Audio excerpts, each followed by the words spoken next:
जय हिंद दोस्तों, A1 advance classes के एक और नए वीडियो में आप सभी का स्वागत है।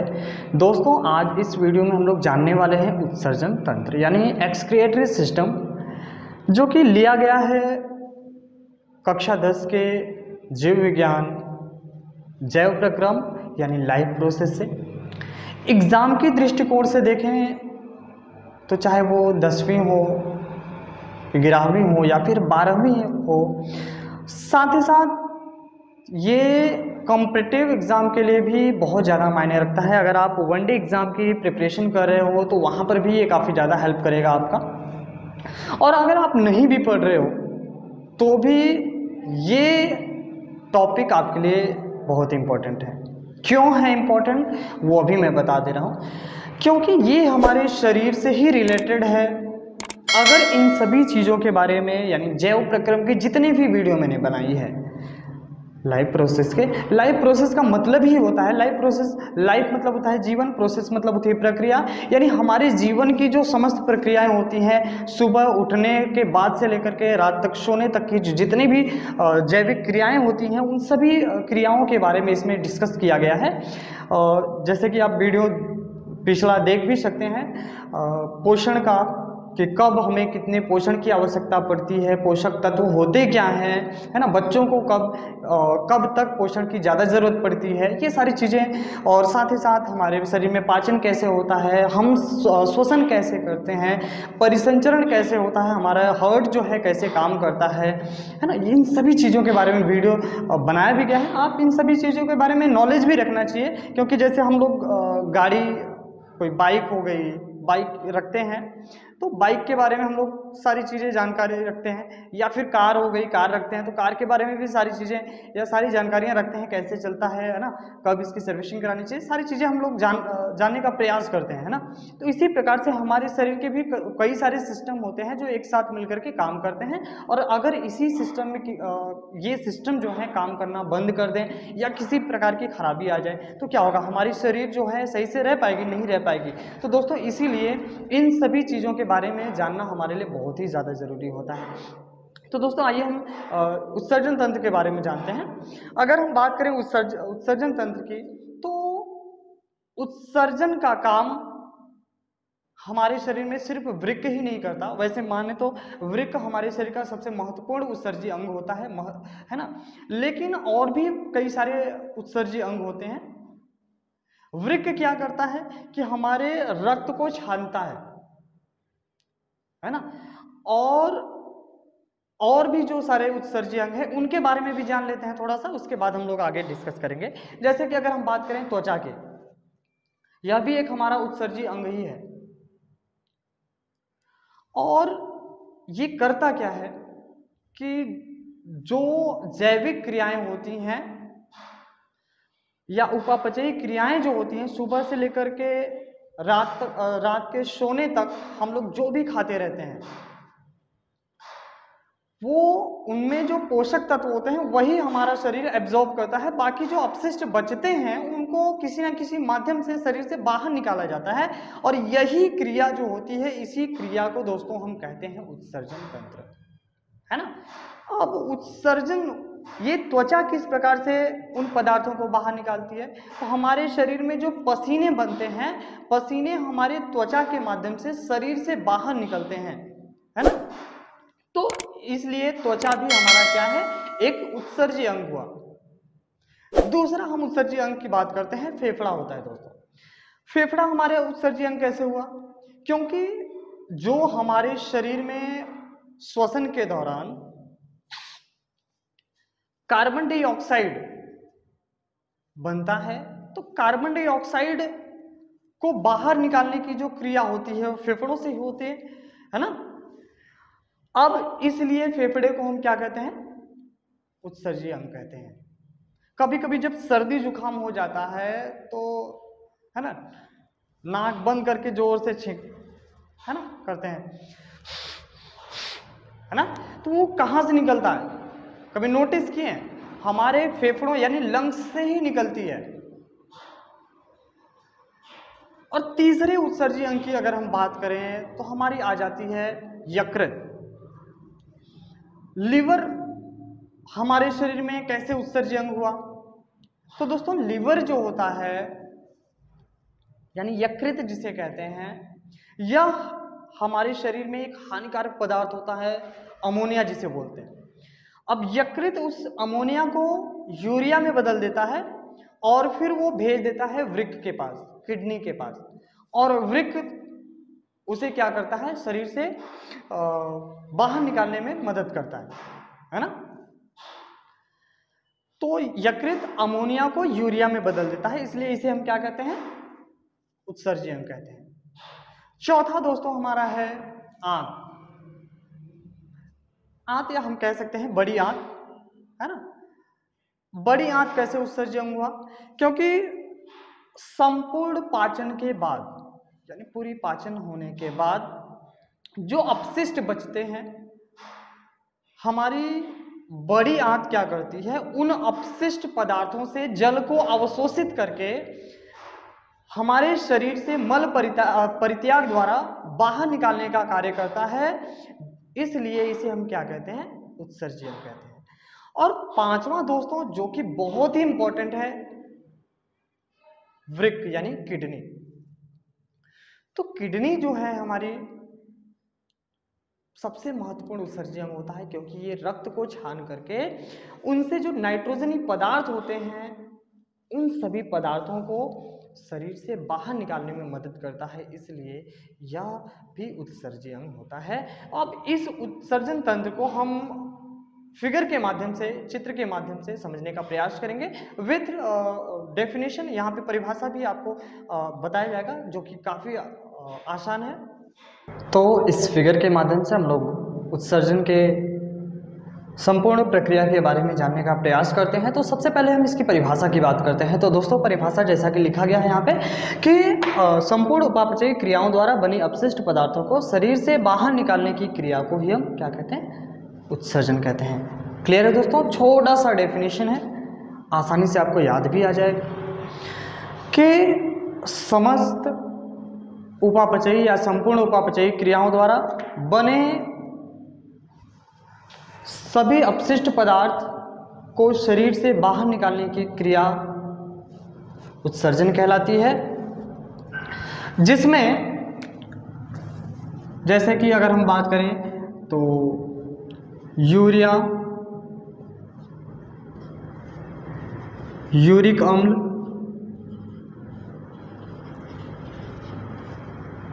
अमोनिया, लवण इत्यादि पाए जाते हैं, इत्यादि उत्सर्जित किए जाते हैं, है ना। तो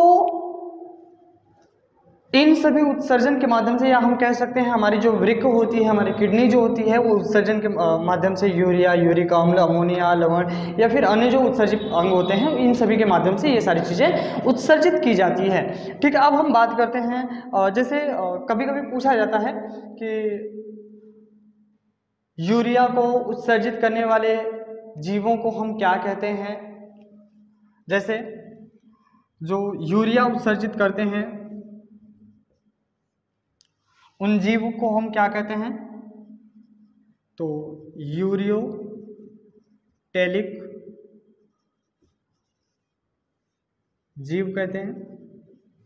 ठीक है, जैसे मनुष्य, पशु, ये सभी यूरिया उत्सर्जित करते हैं, इसलिए इनको हम क्या कहते हैं दोस्तों, यूरियोटेलिक कहते हैं। और यहाँ पे लिख देते हैं, जैसे मनुष्य या पशु। ठीक है, फिर यूरिक अम्ल परित्याग करने वाले जीवों को हम क्या कह सकते हैं, उत्सर्जन के रूप में जो यूरिक अम्ल का परित्याग करते हैं उन जीवों को हम क्या कहते हैं। तो दोस्तों इनको देख लेते हैं। यूरिक अम्ल का परित्याग करने वाले जीवों को हम क्या कहते हैं, यूरिकोटेलिक जीव। ठीक है, यानी जो यूरिक अम्ल का परित्याग करते हैं उनको हम क्या कहते हैं, यूरिकोटेलिक। जैसे कीट, पक्षी या रेंग कर चलने वाले सरीसृप वर्ग के प्राणी जैसे सर्प वगैरह।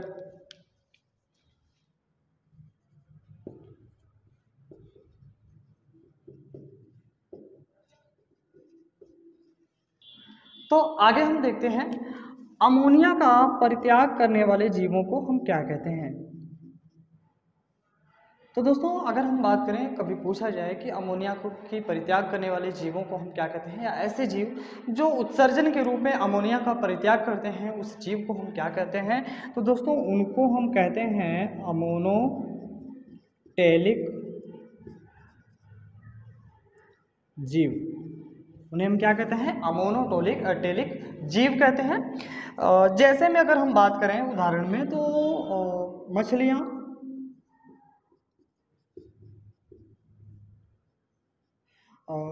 या फिर जो जलीय जीव हैं, ये उत्सर्जन के रूप में अमोनिया का परित्याग करते हैं। तो दोस्तों ये जो टॉपिक है ये बड़ा ही इम्पोर्टेंट है। कई बार पूछा जाता है कि यूरियोटेलिक किसे कहते हैं, यूरिकोटेलिक किसे कहते हैं, या अमोनोटेलिक किसे कहते हैं। तो ये सारी चीज़ें आप लोग याद रख लीजिएगा। वृक्क, ये जो वृक्क है वो यकृत से दबा हुआ है, इसलिए थोड़ा सा नीचे है, जबकि ये ऊपर है। ठीक है, अब हम बात करते हैं वृक्क की। तो ये दो होती हैं जो हमारे शरीर में रक्त को छानने का काम करते हैं, अर्थात कभी कभी कुछ लोग बोल देते हैं कि रक्त का शुद्धिकरण करते हैं। तो रक्त का शुद्धिकरण मतलब ऑक्सीजन और कार्बन डाइऑक्साइड का बदलाव जो होता है उसी को हम शुद्धिकरण कहते हैं, जो कि होता है फेफड़ों में।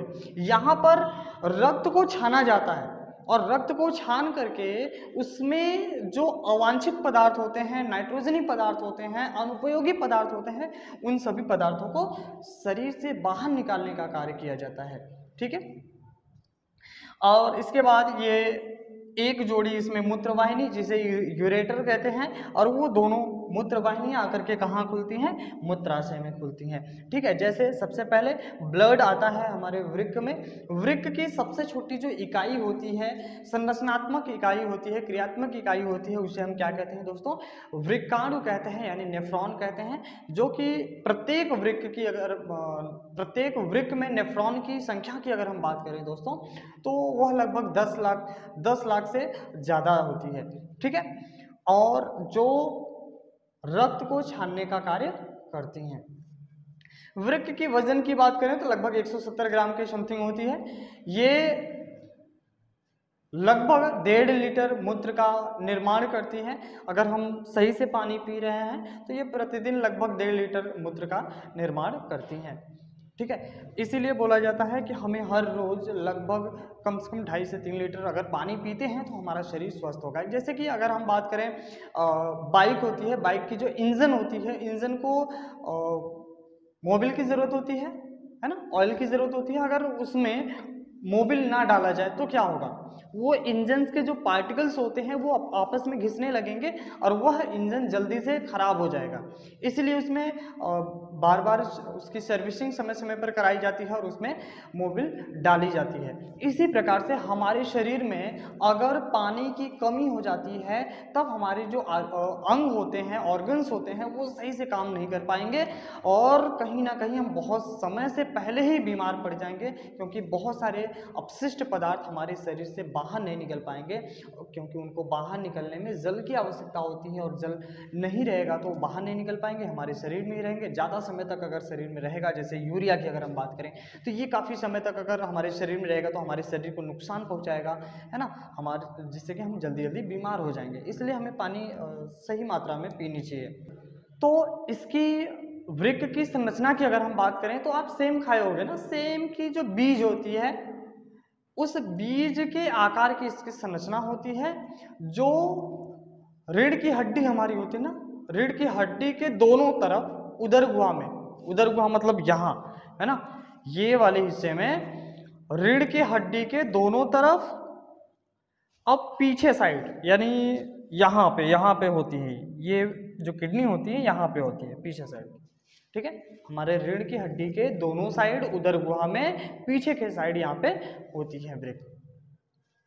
तो दोस्तों आइए नेफ्रॉन की इस संरचना के माध्यम से हम लोग जानने का प्रयास करते हैं कि मानव में मूत्र का निर्माण किस प्रकार से होता है, जिसमें अगर हम बात करें तो 3 स्टेप में जा करके पूरे मूत्र का निर्माण होता है। सबसे पहले क्या होता है, निस्यंदन होता है, फिर पुनरावशोषण होता है, उसके बाद श्रवण होता है, यानी इसके बाद ही मूत्र का निर्माण मानव शरीर में होता है। ठीक है, जिसमें सबसे पहले अगर हम बात करें तो होता है निस्यंदन।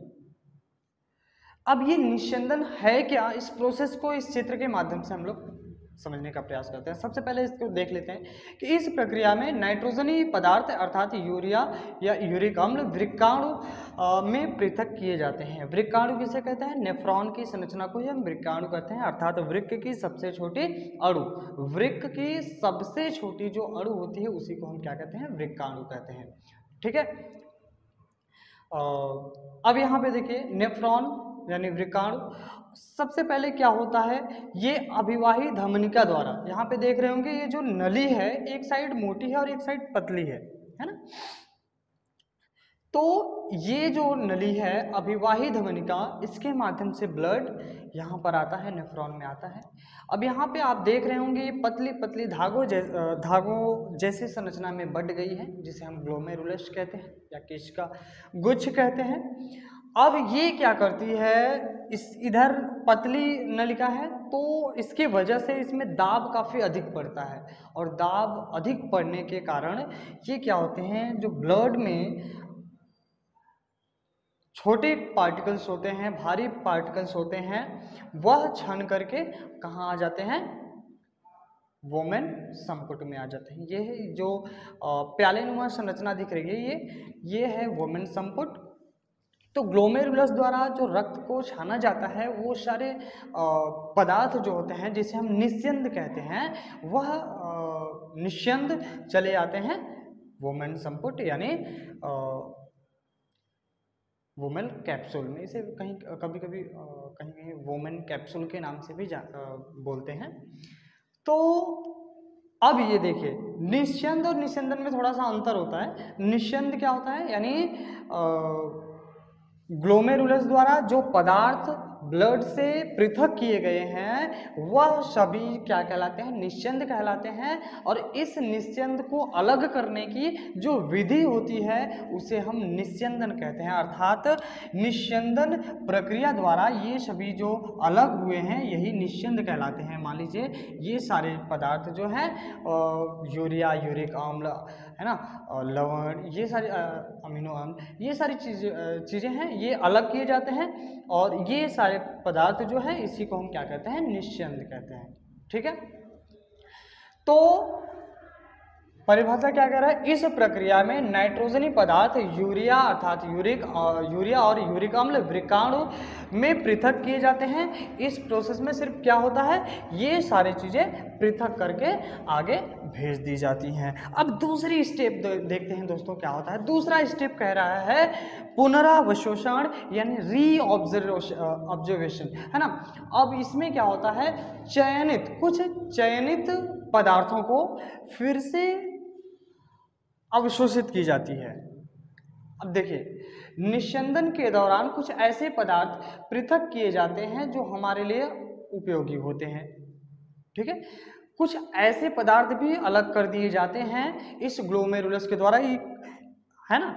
बेवकूफ़ है ससुरा, सब कुछ अलग कर दिया, जो हमारे उपयोगी है वो भी, अनुपयोगी है वो भी, सब कुछ अलग कर दिया, है ना। तो अब क्या करता है, हमारी जो आगे की वोमेन संपुट है ये कहता है ये पगला गया क्या ससुरा, सबको अलग कर दिया। तो ये फिर से उन उपयोगी पदार्थों को क्या कर लेता है, अवशोषित कर लेता है, जो हमारे शरीर के लिए आवश्यक होते हैं या उपयोग में आ सकते हैं, उन सभी पदार्थों को फिर से अवशोषित कर लेता है। जैसे कि ग्लूकोज, अमीनो अम्ल या कुछ लवण जैसे पदार्थ होते हैं, उन सभी को फिर से अवशोषित कर लिया जाता है, जिनका ठीक है, किनके द्वारा, इन रुधिर केशिकाओं द्वारा फिर से अवशोषित कर लिया जाता है। अब तीसरा स्टेप क्या होता है, अब तीसरा स्टेप कह रहा है श्रवण यानी सेक्रेशन। इसमें जब मूत्र कुंडलित नलिका से आगे बढ़ रही होती है तो रुधिर केशिकाएं अवांछित पदार्थों को मूत्र में स्रावित कर देती हैं। यानी जब ये सभी निस्यंद आगे बढ़ती रहती हैं